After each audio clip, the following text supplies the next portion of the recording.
আমাদের মধ্যবিত্ত নিম্নবিত্ত মানসিকতায় আমাদের মধ্যে লোভের লেলিহান জিহ্বা লক লক করে।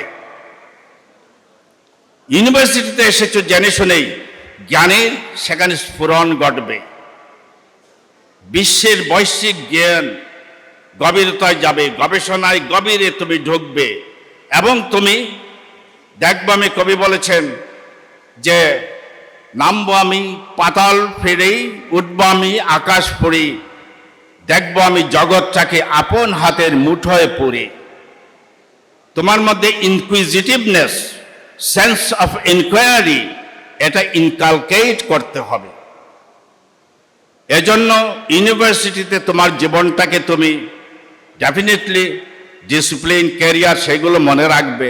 একই সঙ্গে তুমি যদি কাহাকে বলে কত প্রকার ও কি কি, যে শাস্ত্র পাঠ করিলে সেই জন্য যদি আসিয়া থাকো, তাহা হইলে তোমার আর যা বলি ইউনিভার্সিটির প্রকৃত ছাত্র হওয়ার তোমার কোনো লাভ হইল না।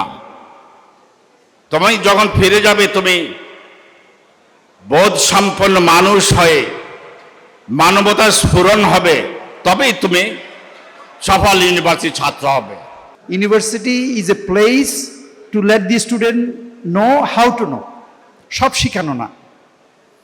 এই অবস্থায় সারা ওয়ার্ল্ডে কিন্তু ইউনিভার্সিটি গ্রো করেছে, অনেক বড় হয়েছে, এবং তারা সারা ওয়ার্ল্ড থেকে ছাত্রদেরকে পিক করে, হেড হান্টিং করে।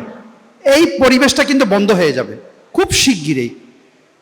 এই ইরানের সাথে যে যুদ্ধ লাগলো, এই যুদ্ধ কিন্তু এই বার্তাই দেয় ভবিষ্যতে কিন্তু আমেরিকায় যাওয়ার পথ, ইউরোপে যাওয়ার পথ, তারপরে কোরিয়া, জাপান যাওয়ার পথ আস্তে আস্তে কিন্তু বন্ধ হয়ে যাবে। তারা যখন দেখবে যে আমরা অনেক বড় হয়ে গেছি, তখন তারা আর আমাদেরকে নেবে না। পৃথিবীর ইতিহাস ছিল, আমি যে ইউনিভার্সিটিতে পিএইচডি করেছি সেই ইউনিভার্সিটিতে একটা চিঠি পেয়েছিলাম। ইংল্যান্ডের রাজা তখন ইজিপ্টের কাছে চিঠি দিয়েছিল যে আমার ছাত্রদেরকে আপনারা দয়া পরবশে টিউশন ফি মাফ করে দিয়েন। আর এখন ইতিহাসের চাকাটা ঘুরে গেছে, আমরা তাদের এখানে যাই, এই যাওয়াটা বন্ধ হয়ে যাবে। সেই জন্যে আমি একটা কথা বলতে চাই, একটা কথা বলে তোমাদের কাছ থেকে বিদায় নিতে চাই। সেটা হলো, ইউ সি, যে কথাটা আমি বলছিলাম, সারা দুনিয়ায় যারা বড় হয়েছে তাদের বড় হওয়ার একমাত্র পথ হলো ব্রেন। আচ্ছা, আমি যদি জিজ্ঞেস করি এখন যে জাপানের রাজধানী কোথায়, এটা অনেকেই কিন্তু হয়তো ইতস্তত করবে। কিন্তু আমি যদি জিজ্ঞেস করি যে সনি এটা কোথাকার, সেটা সবাই জানে, সবাই বলবে। তার কারণটা হলো যে ওইটা একটা ব্র্যান্ড।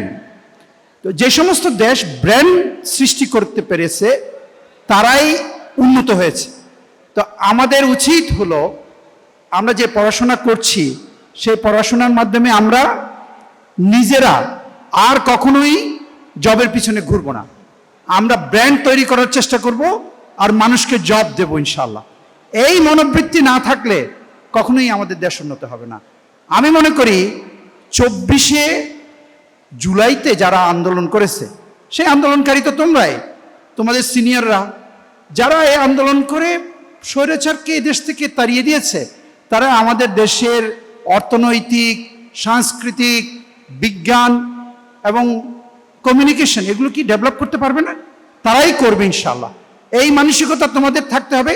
আর বিদেশে পড়াশোনা করতে যাব না, পড়াশোনা করব এখানেই।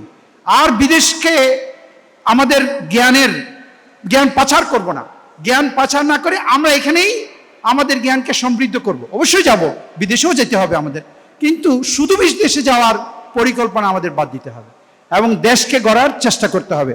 তোমরা এই দেশ গড়বে এবং ব্র্যান্ড তৈরি করবে, এই প্রত্যাশা করে আমি তোমাদের কাছ থেকে বিদায় নিচ্ছি। আসসালামু আলাইকুম ওয়া রাহমাতুল্লাহি ওয়া বারাকাতুহু।